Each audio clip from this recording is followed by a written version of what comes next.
started with our third and final speaker today.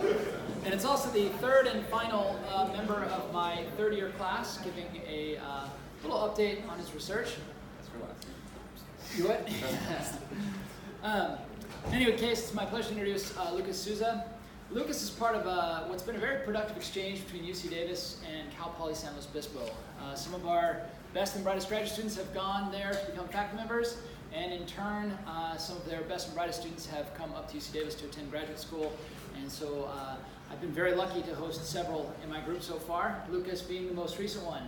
So I will let Lucas give you his third-year talk, and you can take it from here. Cool. Should we turn the lights off?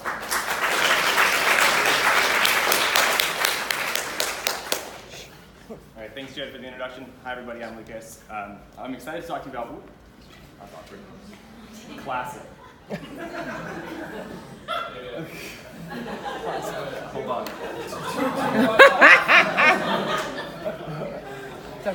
Well, I was excited. Might as well just leave now. Hopefully this works. Great. Okay. So I'm going to talk to you about the project I've been working on for the last 3 years here. Basically developing methodology in enantioselective CH insertion reactions of donor-donor rhodium carbines, and applying that methodology to the synthesis of an indane estrogen receptor agonist. So I've been to a lot of these talks over the last 3 years, and I'm always surprised at how much my colleagues get done. I mean, it's incredible what some of the students are able to do in 3 years. But I rarely ever hear what motivates them to come into work every day. And I don't know about you guys, but graduate school is pretty hard. So I thought I would just talk a little bit about what motivates me and why I get up and do what I do every day. So this is B12. This is probably one of the most famous endeavors into total synthesis that's ever been. It's an incredibly complicated molecule. There are a ton of stereocenters here. And part of the reason why we're able to make molecules that are this complicated is because the molecule already has a shape. So when we're forming new stereocenters, we're using the shape of the molecule to guide their formation. In other words, if we have one chiral center set, we can use that chiral center to set another, right? And this is a really complicated task, but something that interests me a little bit more is the idea of taking something that's linear and then giving it shape, right? So this is sometimes a lot harder than this in my mind, and it's a lot more interesting problem. So once you can control the asymmetry of a compound that looks like that, you can then set stereocenters relative to that. So it's sort of like the seed from which a natural product grows. Okay?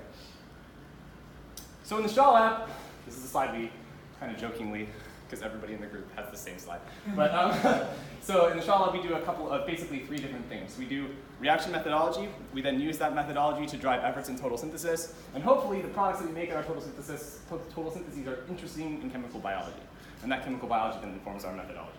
So primarily, I've worked on reaction methodology and targeted synthesis while I've been here. So I'm going to talk about my efforts in those areas.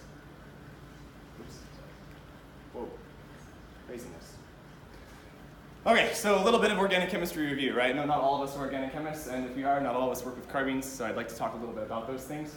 Carbines are one of the sort of 4 basic reactive intermediates that you learn in undergrad organic chemistry. So you learn about carbocations, these are traditionally electrophiles, right? You learn about carbanions, these are nucleophiles. You learn about radicals, these do a ton of different chemistry, right? And then there's the carbene. So the carbene is an electron-deficient carbon, but it has a lone pair, right? So it's both nucleophilic and electrophilic. And the carbene sort of comes in 2 flavors, right? You have one where you have your pair of electrons in the sp2 hybrid orbital together. We call that a singlet, and those react via like a polar reaction mechanism. And then you have another flavor of carbene where you split those electrons, one into a p orbital and one into an sp2 orbital, and in that case, you react like a radical. So most of the work that I've done has been with carbenes that react in the singlet state. And no one really does work on free carbenes anymore, they're just too reactive. So a lot of times what we do to stabilize our carbenes is we bind them to some sort of transition metal. In this case, I'm going to be talking about rhodium. So how do we generate those rhodium carbenes, right? What we do is we take these hydrozones and we treat them with manganese dioxide to oxidize to the diazo. A diazo compound is essentially nitrogen gas as a leaving group, right? So they're very, very reactive. If you treat that with a rhodium catalyst, it'll degrade, kick out nitrogen, and give you a rhodium stabilized carbene. That carbene will then do a CH insertion reaction where it sticks a carbon between this carbon and that H, so it's forming that bond right there. That's the type of chemistry that I study. And I'd like to take a second and talk about the reactivity of the carbene center itself, because that's really where our lab has made some significant progress over the last couple of years. So it turns out that the pendant groups on the carbene center really, really matter for the reactivity. So if you have an acceptor-substituted carbene, where you have 2 electron withdrawing groups pendant to the carbene, You're very, very reactive, but you're just not very selective. And here I'm talking about selectivity for CH insertion reactions. Carbines do a ton of reactions. I only want to do CH insertion. As you move to the acceptor carbene, yes, you get a little bit more selective, but you're still just too reactive. These do a lot of other reactions that we're not interested in doing.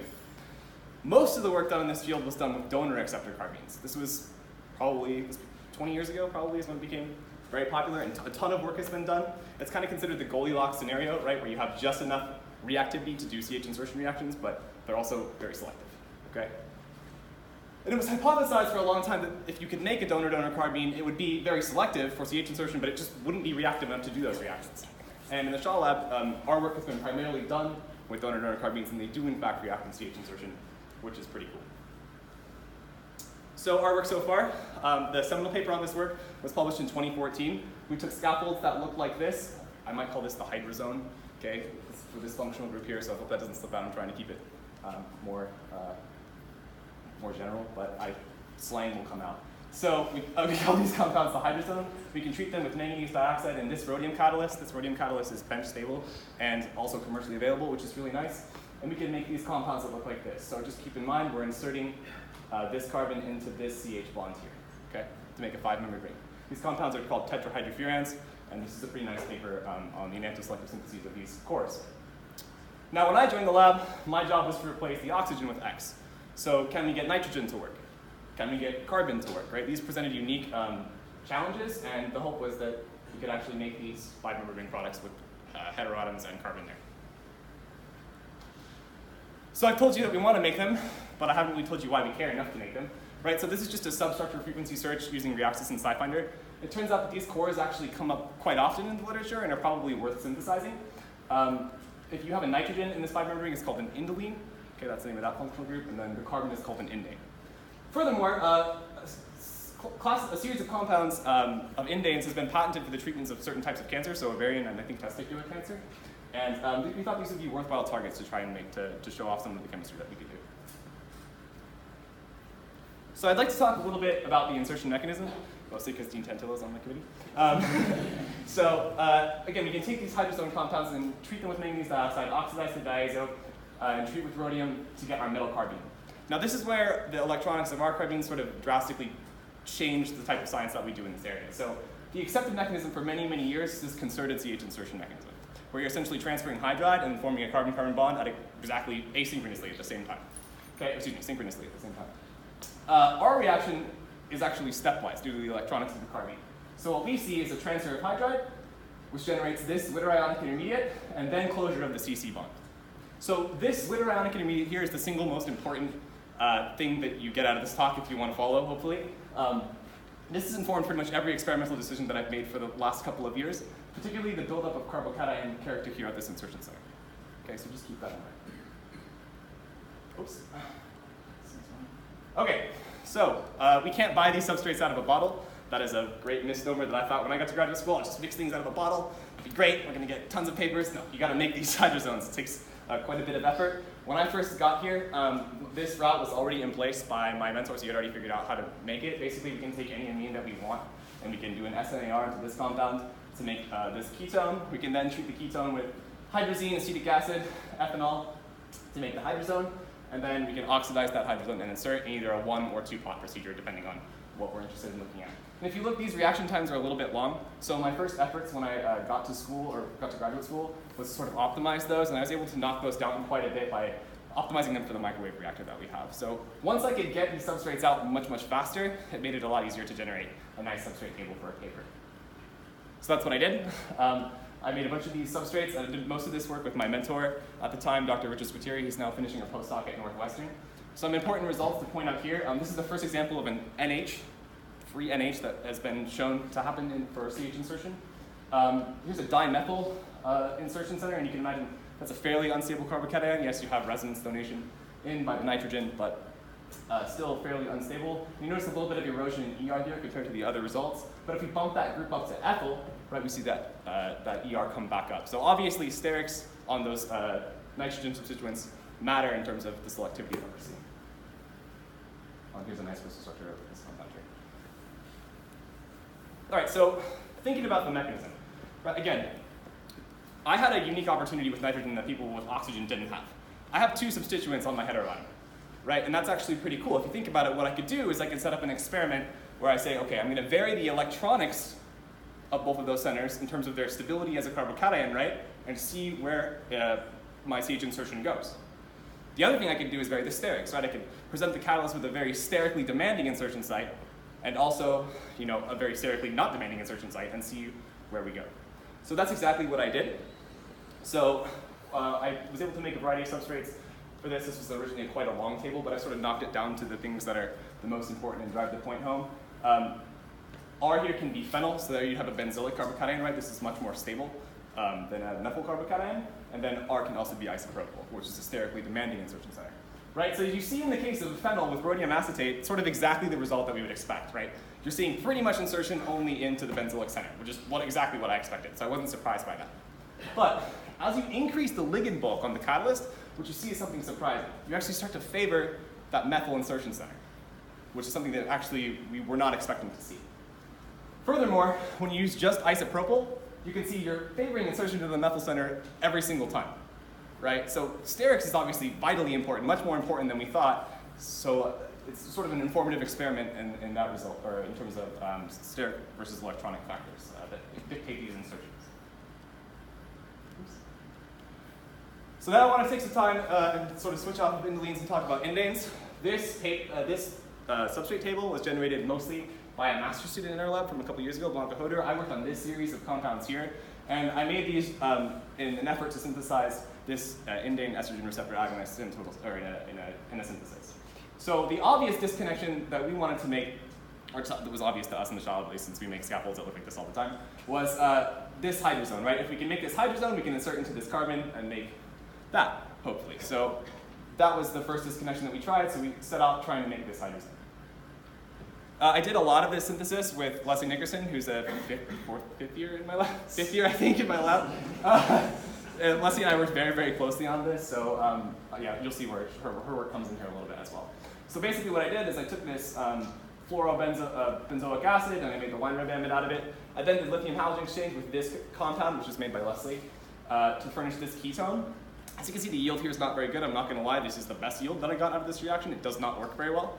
But at this stage, we just decided we would sledgehammer through and keep going. I then did an SNAR with sodium hydroxide to furnish this phenol. I can alkylate the phenol and then treat in our hydrazone conditions to make the hydrazone, and then I inserted it. So when I inserted this reaction, I add manganese dioxide, right? And I let it stir, and it turns pink. These diazo compounds are always bright pink. Okay, so it's actually really informative because when we put in rhodium catalyst, you hope to see that pink go away. When you add manganese dioxide, you hope to see the presence of pink, right? So great, I got it oxidized, I'm ready to go. I add my catalyst, and it stayed pink. And then 2 hours later, it stayed pink. And then 2 hours later, it stayed pink. And flash forward that about 5 more times. It's about 11 o'clock, and I frantically texted Jared saying, I don't know what to do to make this work. What do we do? It's not working. I only have this much material left. And Jared gave me the old Shaw group. It's called the Shaw method, I think, which is heat it until it goes or turns black. And so that's exactly what I did. I heated it, and it went. However, the yield was really, really bad, and we saw a very large erosion in our ER and DR. So we decided this really wasn't this wasn't good enough. We really wanted to make this molecule. We could do better than that. And in my frustration looking at this, it's pretty obvious, at least someone who works on this, why this wouldn't work. This is the most donor-donory, right, carbene that you can think of. You've got 2 oxygens here.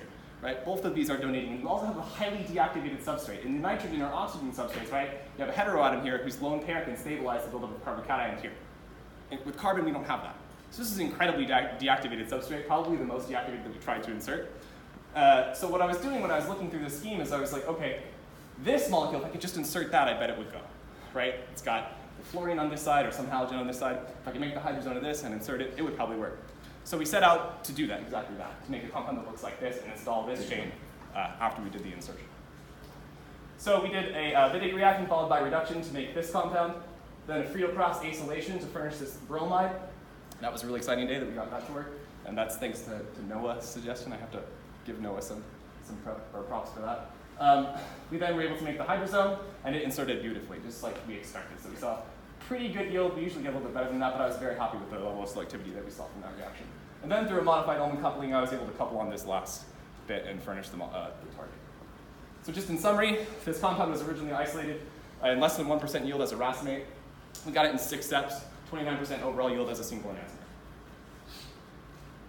So these CH insertion reactions are actually not that difficult to run. I'm going to be honest, it's one of the easiest chemical reactions that I have to run, even though it's usually the last step, right? So it's not very air sensitive, it's not very water sensitive, okay? So when I finally got that bromide to insert, I was sort of thinking about chemistry laying in bed, and I shot up and I was like, this is so easy, I bet I could teach a kid to do this, right? I could totally teach a kid to run this reaction. So I went to Jared the next day and I was like, hey, can we use Alana, who's his 6-year-old daughter, to run? I've got an idea and I wanted to run my CH insertion. And I got a big negative ghostwriter on that one, but not from Jared, from our safety people. So Jared was actually up for it. But the safety people said you can't have a 6-year-old use dichloromethane. So I was like, all right. Well, the next best thing I think would be a high school student from a 6-year-old. So I got, this is Ishel. She's a high school student. She's actually named at Davis High. She's actually named after the goddess of natural products, which is kind of interesting. So I thought this was appropriate. There she is holding some P-tab right there. So I had her come in and run the reaction for us. I also thought it would be cool, right? Because what this really argues is that like a 6-year-old can make the direct, a compound that's one step away from a compound that can treat cancer, right? So I think that really speaks to how powerful this methodology can be when applied correctly. So here she is adding manganese dioxide, okay, to the reaction. You're going to see it turn pink in just a second. It's open to air. If we have argon, we probably don't need it. Okay, I can tell you that I've been, I guess I could admit it even though Jared's here, I've been less than air-free at times with these insertions, okay, and they still work. Oops, whoa, chill. Okay, we ran this reaction 2-pot where we filter off the manganese dioxide before adding the catalyst, just so you could see this nice pink color. This is that diazo pink color. This oxidation takes about 10 minutes. Then it's just adding catalyst, and then the reaction's done. So that was about, the reaction itself takes about 10 minutes as well, so reacts rather quickly. I'm not supposed to present NMRs of impure material or impure mixtures, but this crude NMR is actually pretty nice. So if you look, you can see this beautiful double of doublets from that spin system right there. And if you guys are organic chemists, you know that this is about as nice as a crude NMR can get for a reaction. So she was actually able to make it pretty easily and get a crude NMR. That's essentially that compound. Oh, go back. Cool. And with that, I'd like to thank a couple of people. This is going to take a little bit of a long time because I want to make sure I do it right. I only have one opportunity. So I'll thank Jared last, but I want to thank Lucas Moore and Dr. Richard Squitieri. Rich isn't here, but I think Lucas is here. They were both my mentors when I joined the lab.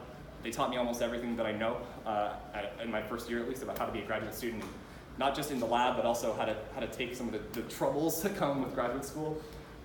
I really want to thank Leslie. She is here. Leslie's sort of my partner in crime over the last 3 years. We've worked very closely, especially on this the synthesis of this molecule. And she's an incredibly talented chemist, and I'm just very lucky to be able to learn from her. And finally, Jared, I just want to thank you so much for giving me my dream job when I first got here. Even though graduate school is really tough, I get to get up every day and do what I've always wanted to do. And thank you for always listening to my often stupid ideas, because I come in with crazy ideas all the time. And I just appreciate that you're always willing to listen and at least engage me a little bit. I'd like to thank my committee members, Dave Olson and Dean Tantillo. You guys have both been tremendous inspirations to me. You're amazing scientists, and I'm thankful to have you as part of that mentorship team. And of course, funding. Thanks to the NIH for that. And I have actually one more thing to embarrass Jared. So I don't know if you guys noticed, our logo has a striking similarity to a logo from a famous band. That's not a coincidence. So I got this for you, Jared, because I thought you might need it. And if you guys don't get the reference, I've included a picture. There's Ad-Rock. So this is for you, Jared. Thank you. Thank you, everybody, for listening. Yeah.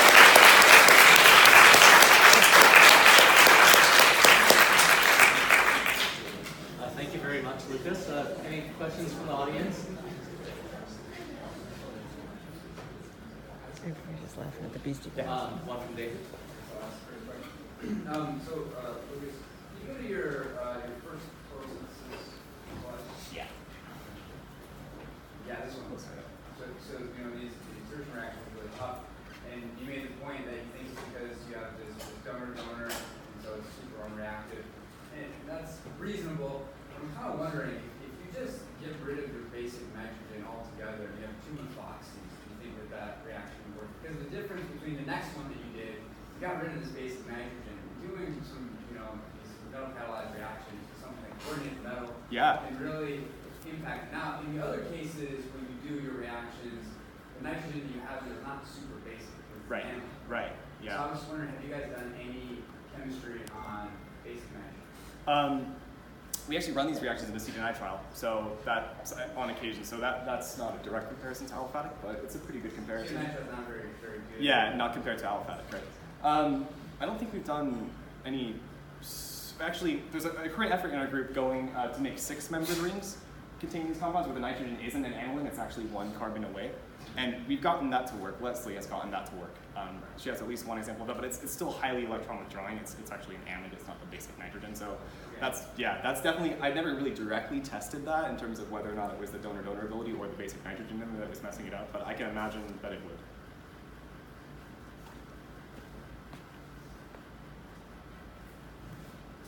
Any other questions for Lucas? Yeah. I love rhodium. I did my whole Ph.D. on rhodium, nitrines. Why rhodium? What about other metals?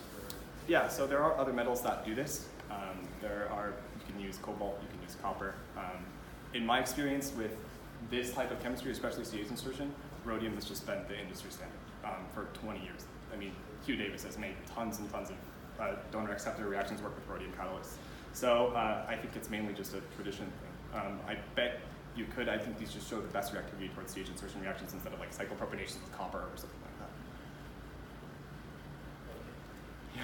Do you understand the origin of selectivity? For the diester selectivity, that was actually published in the 2014 full paper, which I don't think I included a reference from that.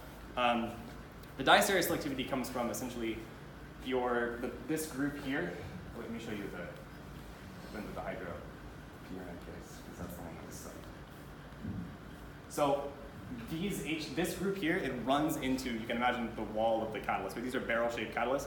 So it basically has a choice between transferring one H or the other H. And it only transfers one from one face. And so that's why we see the diester selectivity that we do. And then the enantiomer selectivity has to do with closing that carbon-carbon bond, right? The carbene doesn't rotate, and you close the carbon-carbon bond from a single face with a carbon catalyst. So you're saying the selectivity is set in which step? The diester selectivity is set in the hydride transfer step, and so is the enantiomer selectivity. That's what we understand, but it's actually changing right now.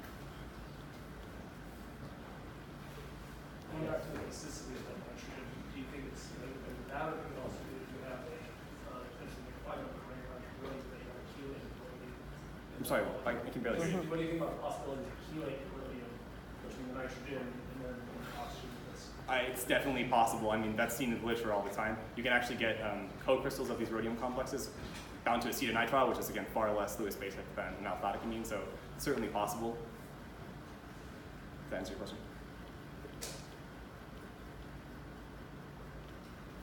All right, well, I think we're good. Let's